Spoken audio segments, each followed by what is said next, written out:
독립출판 오디오북 립술.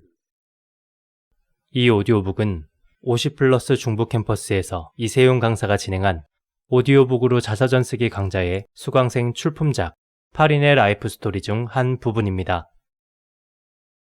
아버지를 추억하며 김정자. 유년기 시절, 이 시기에 나는 아버지의 손을 잡고 이발소를 드나들며 머리는 사내아이처럼 하고 목욕탕은 남탕을 향하고 남아 복장을 한 상태였다. 아버지에게 나는 사내아이였다. 그러던 어느 날 아버지의 이 착각을 바로잡는 일이 일어났다. 남탕에서 일어난 일이다. 아, 거참 그 여자아이 그만 좀 데려오세요. 다음부턴 안 됩니다. 어찌나 크게 외치던지 이미 남동생이 태어나기도 했지만 아버지께서는 아마도 이 일로 인해 나를 가짜 사내아이의 모습에서 진짜 여자아이로의 모습으로 바꾸셨을 것이다. 아이고, 너 여자아이였구나. 감쪽같이 속았네. 너 남동생 봤구나. 한두 번이 아니었지만 그럴 때마다 아버지께서는 애쓰시며 설명하셨다. 그리고 그 시절의 착각 때문이었는지 아버지는 유독 나를 예뻐하셨다 한다. 아동기 시절, 초등학교는 친가댁에서 다녔다. 부모님은 두 동생과 인천에서 거주하셨다. 아버지가 친가에 오시는 날은 아버지에게 관심을 독차지하기 위해 어지간히 애썼던 기억이 있다. 일어나지도 않은 일을 일어난 것처럼 이야기를 해서 고모들을 혼나게 하고 고모들은 울고 아버지는 그렇게 내 편이 되어주셨다. 그리고 그런 아버지를 언제나 난 기다렸다. 초등학교 3학년이 되자 부모님이 계신 인천으로 갔다. 얼마나 좋았던지. 중학교 입학을 앞두고 일어난 일이다. 입학고시가 있었던 때였다. 무난히 입학할 수 있었을 텐데 1차 입학고시에서 탈락을 했다. 그날의 아버지의 모습을 그려본다. 통행금지가 있었던 시절이다. 그날은 유독 아버지를 오랫동안 기다렸다. 멀리서부터 아버지의 콧노래 소리가 들려온다. 홍도야 우지 마라 오빠가 있다. 정자야 우지 마라 아버지가 있다. 창문을 내다보니 비틀비틀 거리시며 이 노래를 부르고 또 부르신다. 커다랗게 들리는 아버지 노래 소리가 창피했다. 노랫소리는 멈추고 아버지는 보이질 않았다. 어머니께서 내려가 보라고 손짓을 하신다. 아버지는 계단에 앉으셔서 흐느끼고 계셨다.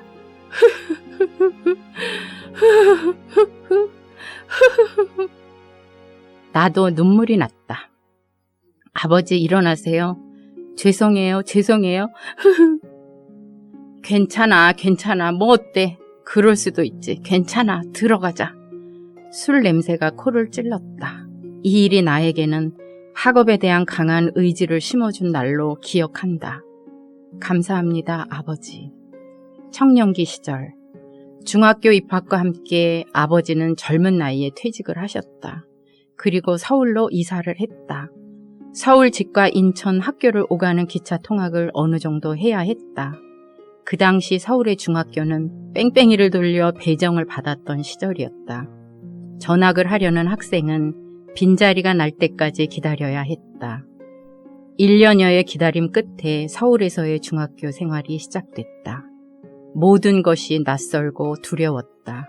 아버지께서는 등굣길을 함께 해주셨다. 버스를 타고 걷고 학교길이 익숙해질 때까지 계속되었다. 그 시간이 내게는 두려움을 가라앉히고 모든 것이 낯설었던 환경에 대한 안식처였기도 했다. 퇴직 후 아버지의 서울 생활은 모든 것을 바꿔놓는 단초가 되었다. 가까운 친척의 사업 권유로 퇴직금을 잃고 취직도 잘 안 되고 하시면서 점점 변해가는 아버지 모습이 낯설었다. 고등학교 선택을 앞두고 있었던 어느 날 이모님이 찾아오셨다. 남동생 둘이 중학생이 되고 현재 아버지는 어려운 상태이시니 고등학교는 야간으로 가는 것이 어떻겠냐고 하셨다. 훗날에서야 알게 됐지만 아버지의 투자처는 이모부님이셨고 점점 어려워지는 우리의 생활이 부담 아닌 부담이었기에 이런저런 조언을 참으로 많이 하셨던 기억이 있다. 그 후 난 자의반 타의반 돈도 벌기도 해야 했고 학업도 병행할 수 있는 길을 선택하기로 했다. 낮에는 대기업의 경력과 사원으로 저녁에는 야간 고등학교를 다녔다. 그리고 그 시기에는 아버지와의 소통은 거의 없었다. 아버지가 무능하다라는 생각만 했다. 3년을 그렇게 지낸 후 난 대학을 가게 됐다. 입학식이 있었던 날의 기억이다. 아동기 시절 술 취한 아버지의 노랫소리와 울음소리를 통해 스스로에게 다짐했던 것 중에 하나가 학업을 열심히 하겠노라였다. 그래서 열심히 했다. 대학 진학을 하리라는 생각은 아무도 하지 않았을 것이다. 하지만 예상의 결과로 이어진 대학 입학. 사실 나의 대학 진학은 남동생들에게 우선순위에서 항상 밀리기에 오기로 하는 도전 중에 하나였다. 대학 진학보다는 사회생활을 내심 원하고 계시는 어머니와 주변 분들로 인해 내게 입학식 날 아버지의 방문은 나를 너무도 놀라게 했다. 중절모를 쓰시고 코트를 걸치시고 한껏 멋을 내시고 멋진 모습으로 찾아오셨다. 그때 너무도 기쁘고 떨렸고 좋았다. 아버지는 이렇게 말씀하셨다. 내가 자랑스럽구나 정자야. 이 말씀만을 하신 후 곧 자리를 떠나셨다. 그동안 별 말씀은 없으셨지만 아버지는 계속 나를 지지하고 계셨다는 사실을 알게 됐다. 그때의 그날의 기쁨을 잊지 못한다. 아버지께서 돌아가신 지 어느덧 20여 년이 흘렀다. 아버지께 전할 말 있어요. 모든 것이 감사했습니다. 사랑합니다, 아버지.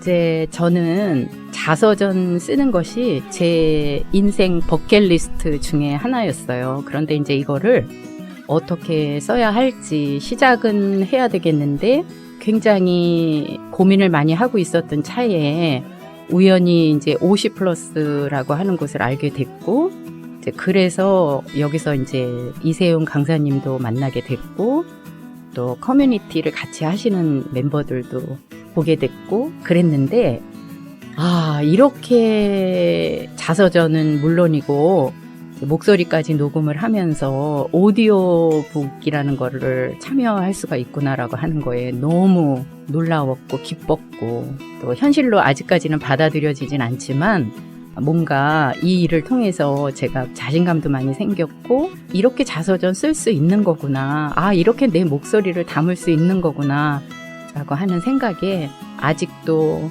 들뜨고 그런 마음으로 있습니다. 모든 것이 감사드릴 뿐이에요.